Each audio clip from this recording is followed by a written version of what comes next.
अस्सलाम वालेकुम, my name is Abdul Moiz Asif. हम YouTuber and vlogger. Welcome back to my YouTube channel Abdul Moiz Asif. एक कंपनी जिसमें मैं काम करता हूँ उसमें आज मैं इंटरव्यू ले रहा हूँ। ठीक है, I work as an associate software engineer at a company. ठीक है, और पहले मैं इंटरव्यू दिया था इस कंपनी का, मैं टेबल के उस पार बैठा था। आज मैं इंटरव्यू ले रहा हूँ और इस पार बैठा हूँ।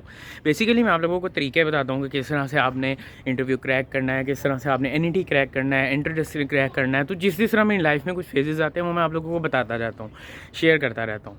तो एज़ एन इंटरव्यूअर मेरे क्या रिमार्क्स हैं, मैं किन स्टूडेंट्स को चूज़ कर रहा हूँ, किन्हें रिजेक्ट कर रहा हूँ, और क्या क्या चीज़ें मेरे लिए चैलेंजेस हैं, वो सारी चीज़ें मैं आप लोगों को बताता हूँ।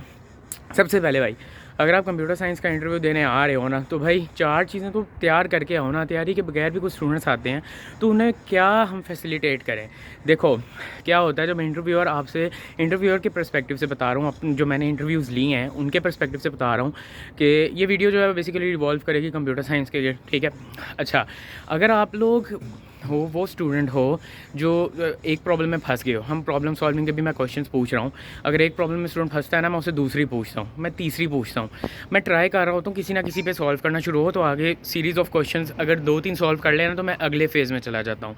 फेजेस क्या है मेरा पहला फेज़ होता है ऊप, ऑब्जेक्ट ओरिएंटेड प्रोग्रामिंग।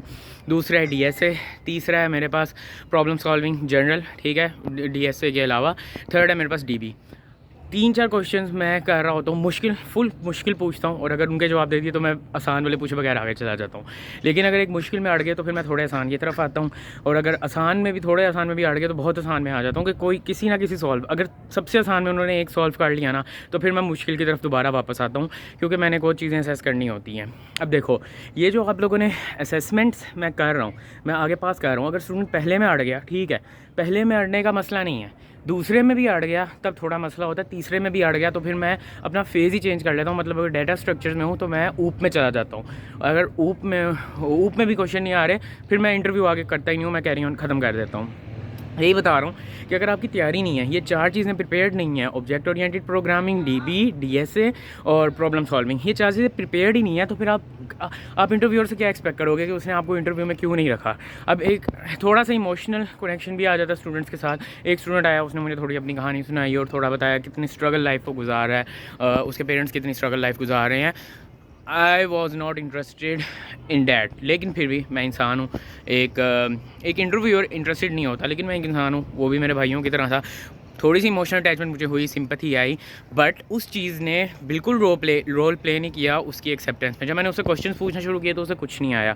और मैं ये नहीं कह रहा उसे कुछ आता नहीं था, वो रिवाइज़ नहीं करके आया। उसने मुझे खुद बताया कि मैं रिवाइज़ नहीं करके आया, जिसकी वजह से मुझे कुछ याद नहीं आ रहा। मैंने उसे प्रॉब्लम्स दी, उसने प्रॉब्लम सॉल्व करने के बजाय सीधा कहा कि मुझे इस प्रॉब्लम का, अब देखो ना, डीएसए के डाटा स्ट्रक्चर्स का आपको पता नहीं है, तो आप उसे प्रॉब्लम्स में कैसे यूज़ कर सकते हो, कैसे उसे अप्लाई कर सकते हो।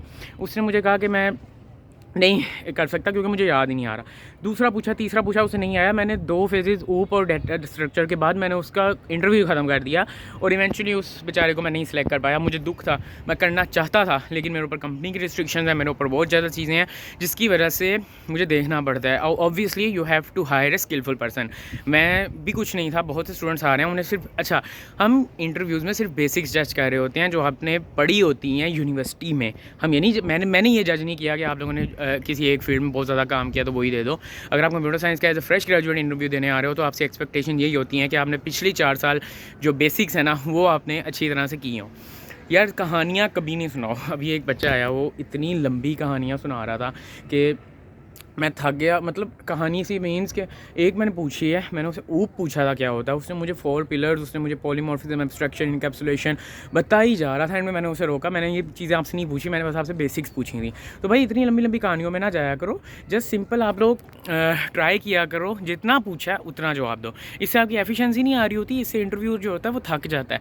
वो बेचारा इतना सुनने के लिए, आपकी कहानियाँ सुनने के लिए नहीं बैठा हुआ, वो बस आपकी जानना चाहता है कि जितना मैं पूछ रहा हूँ उतना उससे पता है। ठीक है, प्रॉब्लम सॉल्विंग प्रैक्टिस करके आओ, हैकर रैंक, लीड कोड, क्योंकि मैं तो प्रॉब्लम सॉल्विंग को बहुत ज़्यादा ध्यान दे रहा हूँ, और मैं बहुत ज़्यादा प्रॉब्लम्स पूछ रहा हूँ, मुश्किल, आसान, सारी हर तरह की प्रॉब्लम्स पूछ रहा हूँ। और ये मैंने कुछ इनसाइट्स पेपर में भी लिखी हुई हैं, तो मैंने कहा आप लोगों को मैं बता दूँ। अच्छा, कुछ स्टूडेंट्स कॉन्फिडेंस के साथ आते हैं, गलत आंसर दे देते हैं। मैं इस चीज़ को डिस्करेज कर रहा हूँ। अब मेरी पर्सनल है कि मैं डिस्करेज करता हूँ कि कॉन्फिडेंस के साथ भी गलत आंसर दे दो, क्योंकि भाई अगर आपको नहीं आता ये बता दो मुझे नहीं आता, रहते देन कॉन्फिडेंस का गलत आंसर दो। इंटरव्यूअर को पता होता है कि आप गलत आंसर दे रहे हो, वो भी बच्चा नहीं होता। मैं किसी को ये नहीं कहता आपने गलत आंसर दिया है, सही आंसर दिया, मैं बस अच्छा कह देता हूँ, लेकिन रिमार्क्स में मैं लिख देता हूँ इसने गलत आंसर दिया है। तो भाई कॉन्फिडेंस के साथ गलत आंसर ना दो, रहते देन कॉन्फिडेंस के साथ मना कर दो मुझे याद नहीं है, वो ज़्यादा इफेक्टिव होता है। क्योंकि याद ना होना इसे, मैं भी एक इंसान हूँ, मुझे चीज़ें भूल जाती हैं। मैं कह दूँ, मैं गलत बता दूँ तो इसका मतलब है मैं कह रहा हूँ कि मतलब मुझे पता होना चाहिए, मुझे नहीं आता, ठीक है ना। और गलतियाँ भी करो, गलतियाँ होती हैं इंटरव्यू के दरम्यान, गलतियाँ करो, लेकिन ये नहीं होता कि हर क्वेश्चन पे गलतियाँ हो रही हैं तो फिर सीधी सीधी रिजेक्शन है। कुछ पे गलतियाँ होने, कुछ पे होता है तो चांसेस आपके सही हो जाते हैं।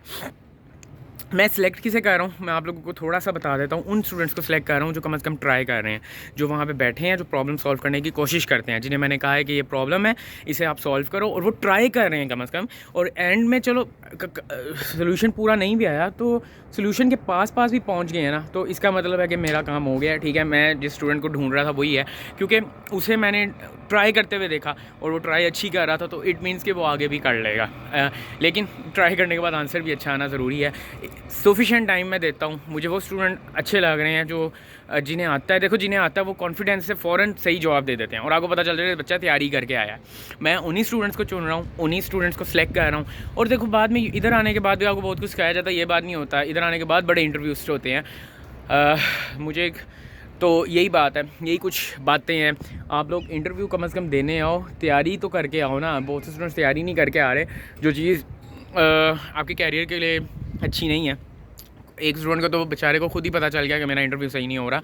अभी तक मैंने मतलब 10 को इंटरव्यूज़ लिए हैं, मैं खुद भी थक चुका हूँ। लेकिन ये इंटरव्यू का प्रोसेस, क्योंकि आपने एक बेस्ट फिट चूज़ करना होता है अपनी जो इंडस्ट्री होती है, इसके लिए। सेकेंडली, कुछ स्टूडेंट्स का मुझे ये बड़ा अच्छा लगा है कि वो एंड में आते हैं, एंड में आके वो आपकी कंपनी के बारे में क्वेश्चन पूछते हैं आपसे कि भाई आप इस कंपनी में क्या कर रहे हो, ठीक है। जब हम एंड पे एक हमारा फेज़ होता है जिसमें हम कहते हैं कि ना आपका कोई क्वेश्चन है हमारे बारे में, तो वो आपको बताते हैं कि ये क्वेश्चन है मेरा।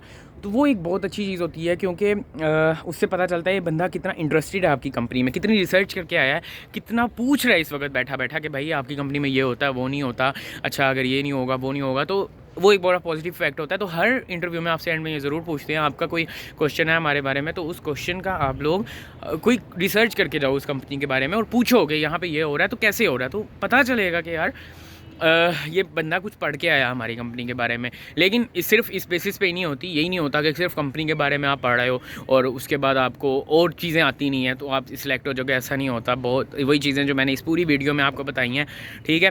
तैयारी किए बगैर कभी भी नहीं कुछ होता, तैयारी करके आना लाजमी है। अपने सेमेस्टर 4 साल आप लोगों ने पढ़ा है ना, ज़रूरी नहीं है पढ़ा है तो आप आगे इंटरव्यू दे दोगे, एक बार रिवाइज़ करना पड़ता है। चीज़ें क्लियर नहीं होंगी तो प्रॉब्लम्स कैसे सॉल्व करोगे।